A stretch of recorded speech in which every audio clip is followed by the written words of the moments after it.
বোকা মানুষগুলো হয়তো অন্যকে বিরক্ত করতে জানে, কিন্তু কখনো কাউকে ঠকাতে জানে না।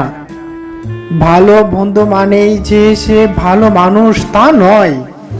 চোরেও চোরেও যে ভালো বন্দুক হয়। নরম কাঁধা একবার পড়ে যদি ইট হয়ে যা, তারপর যতই পানি ডালা হোক না কেন তা আর গলে না, বরং শক্তিশালী হয়।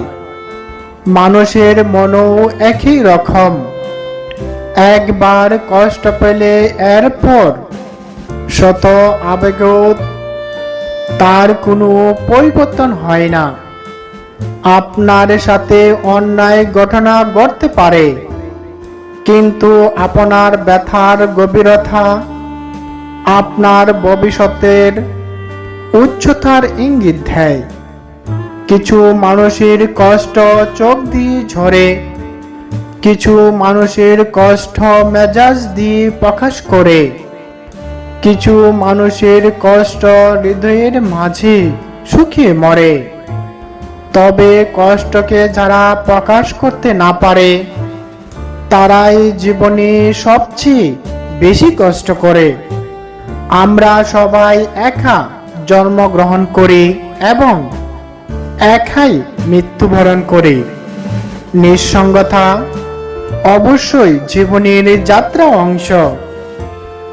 সব কিছুকেই একটি নির্দিষ্ট সংজ্ঞায় সংজ্ঞায়িত করা যায়, কিন্তু কষ্টকে কোনো নির্দিষ্ট সংজ্ঞায় ফেলা যায় না। কারণ কষ্ট এমন এক জিনিস যা ব্যক্তি থেকে ব্যক্তি ভিন্ন হয়। মনে রাখবেন যে আপনি মূল্যবান যা চান তা দীর্ঘমেয়াদী আনন্দ পাওয়ার জন্য আপনাকে স্বল্প মেয়াদী ব্যথার মধ্য দিয়ে যেতে হবে। ভদ্র ছেলেদের জন্য মেয়েদের মনে কখনো প্রেম জাগে না, যা জাগে তা হলো সহানুভূতি।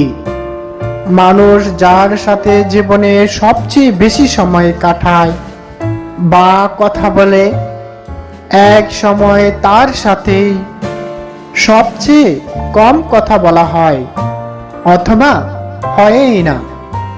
প্রতিটি মিষ্টি হাসির পিছনে একটি তিক্ত দুঃখ থাকে, যা কেউ কখনো দেখতে বা অনুভব করতে পারে না।